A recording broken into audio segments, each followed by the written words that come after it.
क्या आप जानते हैं कि सोशल डिस्टेंसिंग का कोरोना केसेस के बढ़ने या घटने के साथ क्या कनेक्शन है?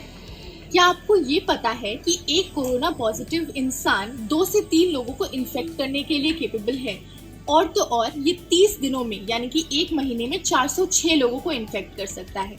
मैं इस वीडियो में आपको नंबर्स के साथ ये बताऊंगी कि सोशल डिस्टेंसिंग के साथ कोरोना केसेस का बढ़ने या घटने का क्या कनेक्शन है। हमारे जीवन का सबसे बड़ा सवाल यही बनता जा रहा है कि क्या ये नेशनल लॉकडाउन इसी तरह से चलता रहेगा या किसी नए फॉर्मूले के साथ इसको इम्प्लीमेंट किया जाएगा।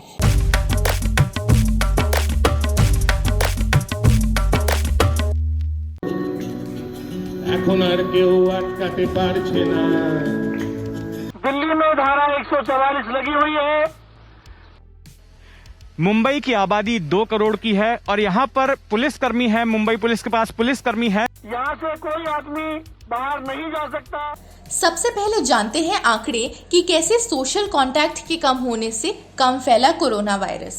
नॉर्मल सिचुएशन में एक कोविड पॉजिटिव इंसान ने 5 दिनों में 2.5 हेल्दी लोगों को इन्फेक्ट किया।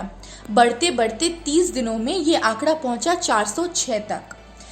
जब सोशल कांटेक्ट 50% कम हुआ तब 5 दिनों में 1.25 लोग इन्फेक्ट हुए और 30 दिनों में सिर्फ 15 लोग इन्फेक्ट हुए, जहां पहले ये 406 था।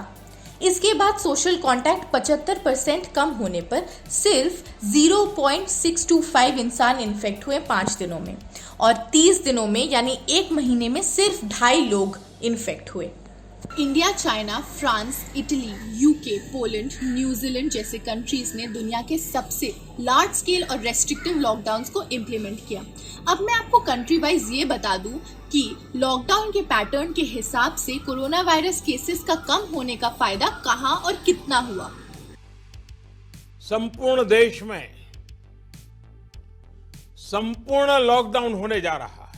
इंडिया में पहला लॉकडाउन हुआ 25 मार्च को, ये रहा 14 अप्रैल तक।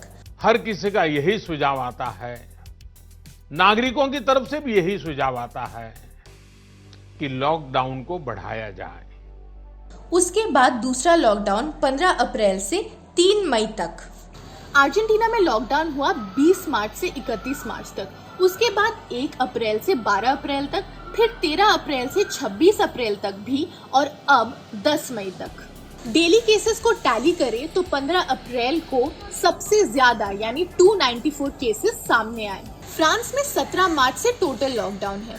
शुरू में फ्रेंच सरकार ने इसे 15 दिन के लिए प्लान किया, लेकिन बाद में बढ़ाकर इसको 30 दिनों के लिए कर दिया गया और 13 अप्रैल को 11 मई तक लॉकडाउन एक्सटेंड करने का फैसला लिया, वहां पर डेली केसेस के हिसाब से 3 अप्रैल को हाईएस्ट कोविड पॉजिटिव केसेस आए जो थे 17,355 और 26 अप्रैल आते आते केसेस कम होकर 612 केसेस रिपोर्ट हुए। इटली पहला डेमोक्रेटिक कंट्री था जिसने दूसरे विश्व युद्ध के बाद पहला नेशन वाइड लॉकडाउन 10 मार्च को इम्प्लीमेंट किया।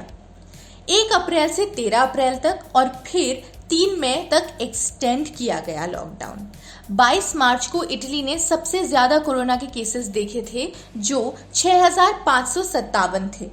26 अप्रैल तक ये आते आते 2,324 तक आया। यूके में 3 हफ्तों के लिए 23 मार्च से लॉकडाउन इम्प्लीमेंट किया। सरकार ने सभी नॉन एसेंशियल ट्रैवल, छोटे बड़े सभी बिजनेस वेन्यूज, किसी तरह का लोगों के घर के बाहर कांटेक्ट, सब पर रोक लगा दिया। 10 अप्रैल को सबसे ज्यादा 8,681 केसेस देखने के बाद यूके ने 16 अप्रैल को और 3 हफ्तों के लिए लॉकडाउन को एक्सटेंड किया और 26 अप्रैल को 4,463 केसेस पाए गए। पूरी दुनिया में कई देशों में फुल या पार्शियल लॉकडाउन को इम्प्लीमेंट किया गया है। सिर्फ इंडिया में ही नहीं मगर कई और देशों में भी लॉकडाउन को बहुत इम्पोर्टेंस दी जा रही है।